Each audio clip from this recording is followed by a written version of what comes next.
ษามีอนาคตที่ดี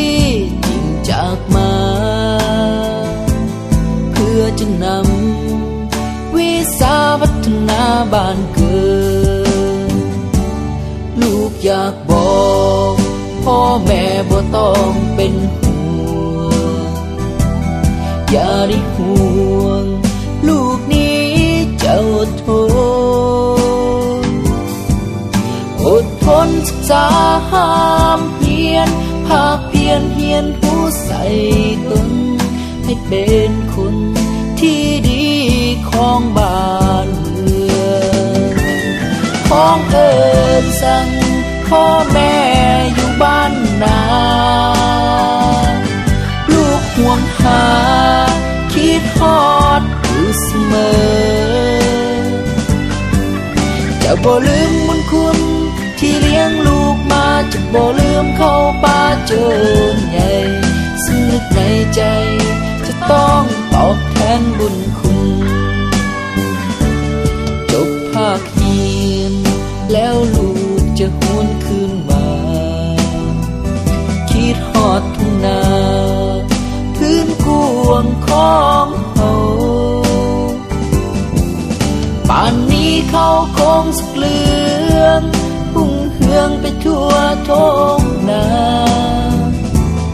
ก่อนจะกลับมาขอเอาปริญญาเสียก่อน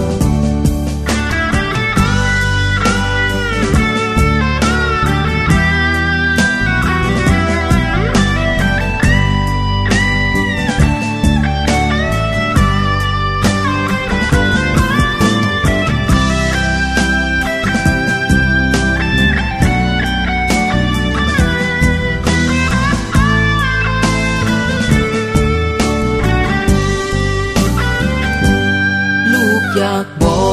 กพ่อแม่บ่ต้องเป็นห่วงอย่าได้ห่วงลูกนี้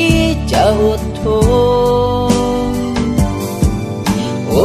นศึกษาห้ามเพียนภาคเพียนเฮียนผู้ใส่ตนให้เป็นคนที่ดีของบ้านเมืองของเอิญสั่งพ่อแม่อยู่บ้านนาลูกห่วงหาคิดฮอดอยู่เสมอจะบ่ลืมบุญคุณที่เลี้ยงลูกมาจะบ่ลืมเข้าป่าเจอใหญ่ซึ่งนึกในใจจะต้องตอบแทนบุญคุณลูกจะกลับมาเมื่อการศึกษาสำเร็จขอสัญญาจะกลับมาพร้อมปริญญาแน่นอน